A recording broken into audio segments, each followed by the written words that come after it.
নমস্কার। জয় to animal, জয় হোমিওপ্যাথি। আমি ডক্টর অশোক কুমার চ্যাটার্জি।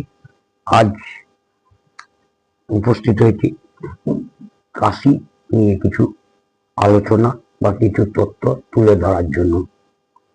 এই সময়টা দেখা যায় আবহাওয়ার পরিবর্তনের ফলে আমাদের নানা রকম উপসর্গ আমরা ভোগ করে থাকি, যেমন জ্বর, সর্দি, কাশি ইত্যাদি। তা আজকে আমার আলোচ্য বিষয়বস্তু হলো কাশি।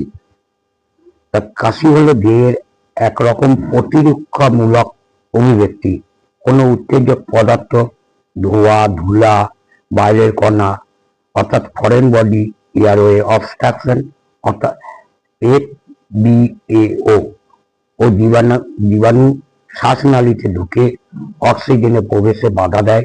তাই বড় গমন পথগুলির মাধ্যমে প্রতিবর্তী ক্রিয়ার হঠাৎ সেই বাতাসকে বের করে দেয়, আর সেটাই হলো কাশি। তাই কাশি মানে ভয়ের নয়, এটা প্রকৃতির প্রতিরক্ষা ব্যবস্থা, যাতে শ্বাসনালী পরিষ্কার থাকে। কাশির মতন প্রতিরক্ষা ব্যবস্থার জন্য বারবার শ্বাসনালীর সংক্রমণ হয় না। কাশি প্রক্রিয়াটি হয় 3 ধাপে। প্রথমে শ্বাস ভেতরে নেয়, এরপর ষড়যন্ত্র বন্ধ অবস্থায় নিঃশ্বাস বের করার চেষ্টা করে এবং শেষে সামান্য খোলা ষড়যন্ত্রের মধ্য থেকে হঠাৎ জোরে শব্দ করে নিঃশ্বাস ত্যাগ করে। তবে কাশি যখন বারবার হয় ও কষ্ট দেয়, সেটাই হলো রোগের উপসর্গ। অনেক ছোট বড় কারণে, কখনো অল্প দিন, আবার কোনো কোনো ক্ষেত্রে দীর্ঘমেয়াদী কাশি হয়। কোনো কাশি শুকনো বা ড্রাই কাপ, কোনোটা শ্লেষ্মা যুক্ত বা কফ যুক্ত।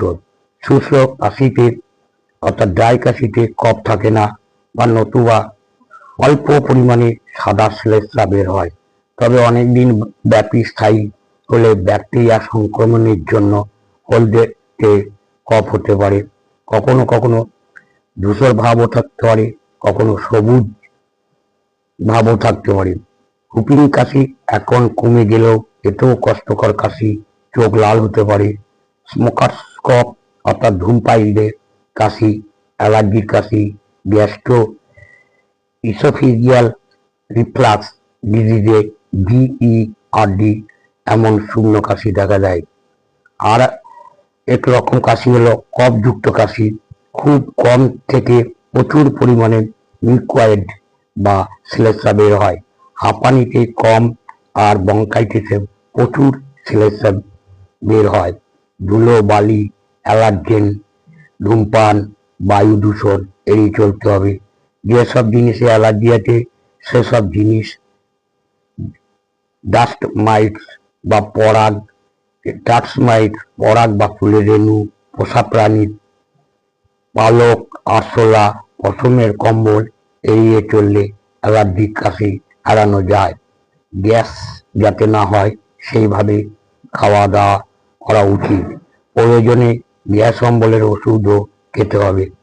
কাশি সহ বুক জ্বালা, মুখ খুলে বুঝে যাবেন। কোনো ওষুধে কাশি না সারলেও, পরীক্ষায় কিছু না পেলেও বুঝতে হবে উচ্চ রক্তচাপ ও হৃদরোগের ওষুধ। SCI থেকেও কাশি হতে পারে। টিবি ও ক্যান্সার হলেও একরকম কাশি হয়। কাশির সঙ্গে রক্ত, 3 সপ্তাহে বেশি জ্বর, বুকে ব্যথা, শ্বাসকষ্ট হলেও চিন্তা করতে হবে। কাশির সিরাপ দোকান থেকে বা কারো কথা শুনে খাওয়া উচিত নয়। বিভিন্ন রকম কাশির ভিন্ন ভিন্ন চিকিৎসা। সিরাপের ক্ষেত্রে কারো দরকার কফ এক্সপোর্টেন্ট, কারো বা কফ সাপ্রেসেন্ট, কারো লাগে অ্যান্টিহিস্টামিন। অ্যালোপ্যাথিতে ইদানিং অ্যান্টিবায়োটিক ও অন্য কিছু জটিলতা থাকলেও শুধু দেওয়া হয়। কাশিতে পেলার্গোনিয়াম, গুইফেনেসিন, ডেক্সোমেথামফেন ইত্যাদি দেওয়া হয়। কাশি হলে কুসুম কুসুম গরম জলে স্নান, লবণ গরম জলে কুলকুচি, গরম জল পান ও গরম জলের ভাপ নিলে খুব সুন্দর কাশি কাজে দেয়। বিড়ি সিগারেট খেলে সকালে ঘুম থেকে ওঠার পর বা ধূমপানের পর অনেকবার কাশি হয়। ধূমপান ত্যাগ করলে এটি কমে যায়। অনেক বঙ্কাইটিস কিংবা সিওপিডিতেও বারবার কেসে সামান্য কপটে স্বল্পমেয়াদী কিছু কাশির জন্য দায়ী হচ্ছে শ্বাসনালীর সংক্রমণ। ঊর্ধ্ব শ্বাসনালী সংক্রমে ইউআরটিআই অর্থাৎ ইউআরটিআই এ হয় সাধারণ সর্দি, ইনফ্লুয়েঞ্জা, সাইনোসাইটিস, ল্যারিঞ্জাইটিস ও হুপেন কাপ।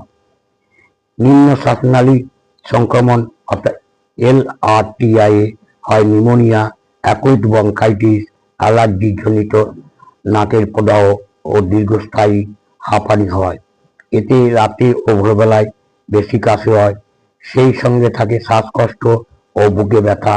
ইনফ্লুয়েঞ্জা বা সর্দি জ্বরে কাশির সঙ্গে ঠান্ডা, নাক বন্ধ ও জ্বর দেখা দিতে পারে। অনেক অবস্ট্রাকটিভ পালমোনারি ডিজিজে টিবি ও ক্রনিক ব্রঙ্কাইটিসে দীর্ঘস্থায়ী হয়।